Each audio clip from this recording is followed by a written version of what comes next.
Estamos aquí en BTC Prague con Max Hillebrand de Sound Money Solutions. También trabajó en Wasabi Wallet durante mucho tiempo. Y bueno, hoy vamos a conversar un poco más sobre la percepción de una persona que se define como anarquista del estado actual de Bitcoin. How are you, Max? Very good. Thanks for the invite to chat. It's Thank good you. to see you at BTC Prague. Thank you for accepting. Well, as I told you before, what I wanted to talk about is about your perception about the current environment, that is the current situation in Bitcoin right now, with all of these nation-state adoption, apparent support from the U.S. government to Bitcoin. As an anarchist, what do you think about this kind of thing? It's to some extent inevitable. Like Bitcoin is money for enemies, so you cannot stop your enemy from using it. And so the state can and will use Bitcoin as a technology as well. They're greatly incentivized to use it to store their value and to transact it. I'm sure the CIA and FBI have been using it for their Black Ops budget for decades probably. And now it's in the public-facing part of the government as well. As with anything, they will probably do it quite inefficiently and talk a long time before they end up actually using it. But that they have the ability to do it, that's just the way that the Bitcoin works. Do you think there's any risk with this kind of adoption, or like they will try to push their agenda somehow over Bitcoin?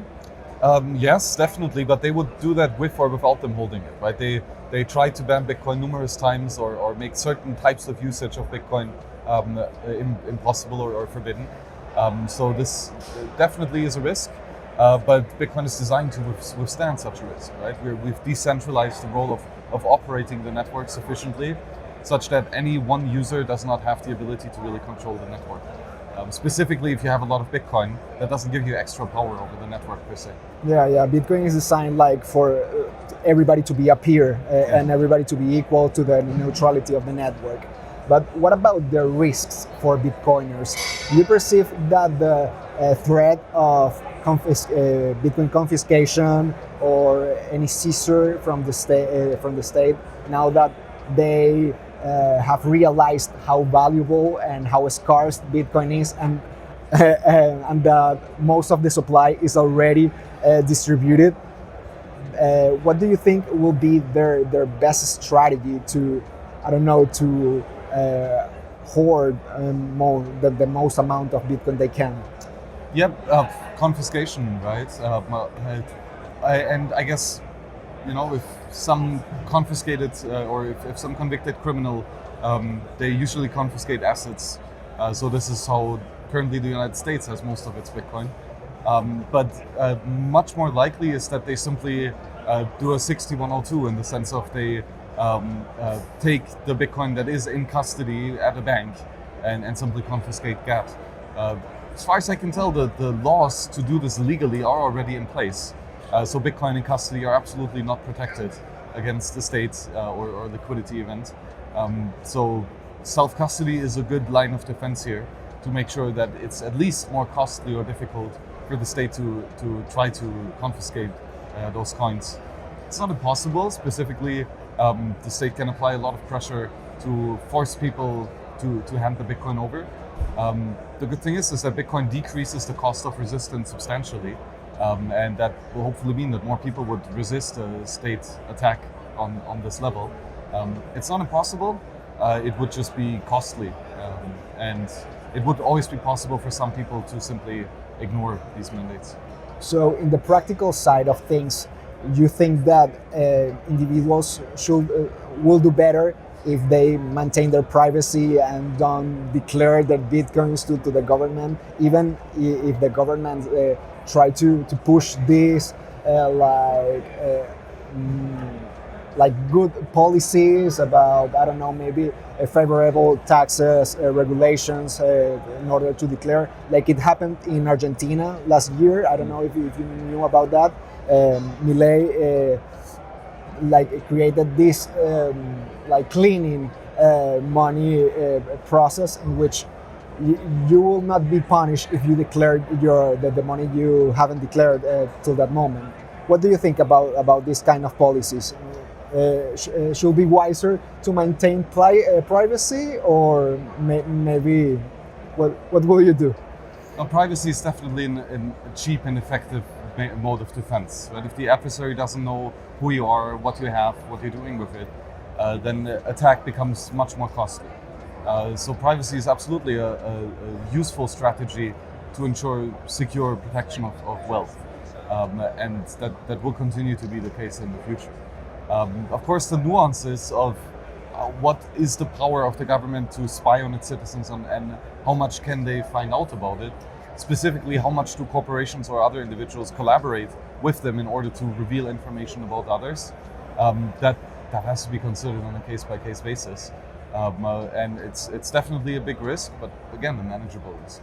And what about the hurdles about trying to introduce your Bitcoin back again in the system, like for using your Bitcoin, for spending your Bitcoin, maybe legally for buying a house or some other kind of property? What do you think? How do you balance the privacy aspect of not telling the government with the practical necessities of life? For one, saving your Bitcoin is probably better than buying random stuff, right? So Bitcoin will naturally just mean that you are buying less. But then, of course, we do want to buy some things, right? And here, prefer to stay inside the Bitcoin circular economy. Simply use your Bitcoin directly at a merchant. But then there's also ways to use proxy merchants, basically. So instead of buying something directly, you tell someone else that you would like to have a good, he acquires it for you for fiat, and you will buy it from him of Bitcoin. Right? So this middleman merchant is a good way to stay and purely make Bitcoin transactions. But of course, for some things, again, you do need to then transfer a larger amount of Bitcoin or trade it for fiat. Here also, that depends on the local place, right? But sometimes these things are possible in cash, sometimes not, right? And here a good strategy is to opt in to reveal some data about you, right? So if you really do need or to reveal this information, you can do it, right? You can keep it private during the time that you're holding it, but then at the time when you do want to KYC, show the contract that says when you acquired those Bitcoin, and that can always be done after the fact, right? It just doesn't have to be done for the time that you're holding. It can then be done when you're actually selling those Bitcoin. Yeah, maybe having a hybrid approach with not selling all of your holdings, or just revealing a part of it, the part that is necessary. Mm-hmm.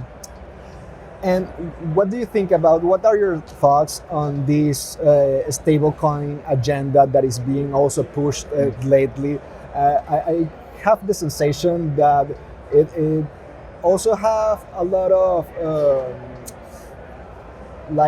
many Bitcoiners are think that it is good, that is kind of a bridge transition for hyper Bitcoinization, but at the same time, it feels like they're pushing this agenda with the objective of maintaining the hegemony of the dollar and even exporting inflation abroad, outside the US frontier.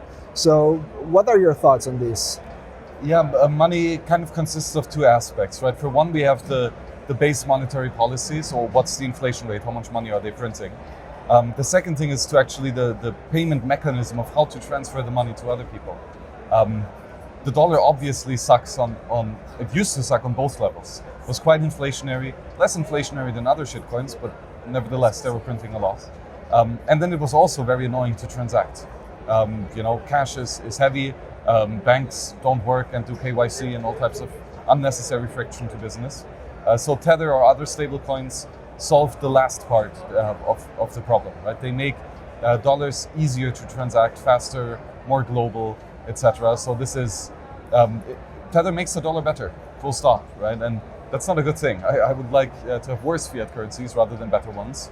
Better fiat currencies tend to live longer, and it would be better if fiat currencies die sooner. So that's an issue that Tether definitely improves the value and the quality of the dollar. Which means they just have more runway to print more. Of course, Tether can do nothing about stopping the printing of money. And so that problem will continue to worsen over time. So yeah, stablecoins are better than using a bank, but still quite bad.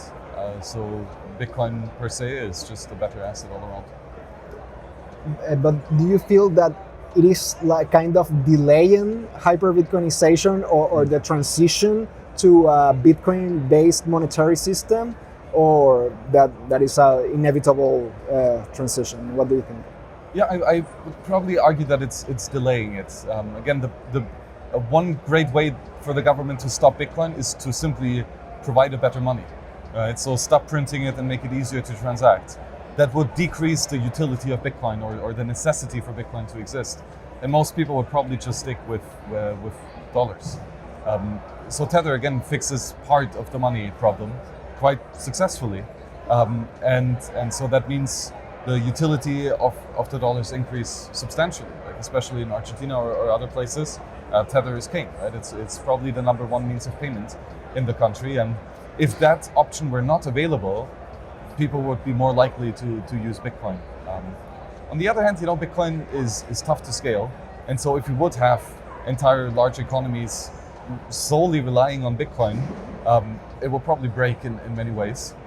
So Bitcoin scales just in the time that it needs to, and by the time the dollar hyperinflates and ultimately collapses, hopefully we fix Bitcoin scalability and privacy issues so that they are actually viable means of transacting for entire nations. But right now, you see the mempool and it feels kind of a wasteland. Nobody is transacting anymore, or maybe they're using Lightning massively. What are the causes that you don't see so many on-chain transactions as before? For one, because we have scaling technologies, right? The Lightning Network works very well, and that just shifts demand for transactions elsewhere, right? I do maybe 95% of my transactions are Lightning, and not on-chain, right? So that used to be 100% of my transactions are on-chain, and now it's way less. So this just shows that it is definitely a way that we found ways to make transactions that don't require blockchain use, and it's very good, right? As long as we continue to increase the numbers of holders and transactors of Bitcoin in a way that we don't have to increase the number of transactions, then that's a big win, right? Like Bitcoin on-chain transactions are not great. Like we need to store them forever, need to send them to every node. So these are extra hurdles. It would be better if we don't have to do this to use Bitcoin. And with, for example, Lightning, with eCash or other custodians, we've addressed these issues, and apparently successfully, because the chain is quite low in terms of usage, but conferences like this are prevalent, and there's tens of thousands of transactions being made today. Almost all of them do not touch the blockchain, right? So this is a good success. Yes, it is. Finally, what are your thoughts on this corporative adoption of Bitcoin? It feels like Bitcoin is becoming an institutional asset as well instead of cypherpunk money. Is it still Bitcoin cypherpunk money, or? Yeah, I would say so. I think the number of cypherpunks is at an all-time high, and the number has been going up for a long time. And Bitcoin changes people, and I think it changes corporations. So we are entering an era where Bitcoin will transform a lot of legacy businesses to be much more cypherpunk, to actually care about their own security and privacy, and then provide these goods to people as well. Arguably MicroStrategy is now much more cypherpunk than it was 10 years ago, right? So this is just one example. And obviously they bring a lot of keep talking about the future of cypherpunks while the history of cypherpunks is joining us. Yeah. So no, this is definitely a number goes up, and it just is. Again, you can't stop your enemies from using Bitcoin. We can't stop BlackRock from offering ETFs. Of course, an ETF Bitcoin gives you a fraction of the security that on-chain Bitcoin gives you. It is legally possible for the clearinghouse to steal all of the Bitcoin that they have in custody and simply rehypothecate them to elsewhere. It might be happening already. It will for sure happen if there is another financial crisis. So if you hold your Bitcoin in a custodial offering, especially an ETF offering, there is no security, especially against crisis events or state attacks. Versus, of course, Bitcoin in self-custody perfectly protects against both of these. Okay, that's such an interesting perspective. Thank you very much, Max. Thank you for Thank you. being with us. It was great.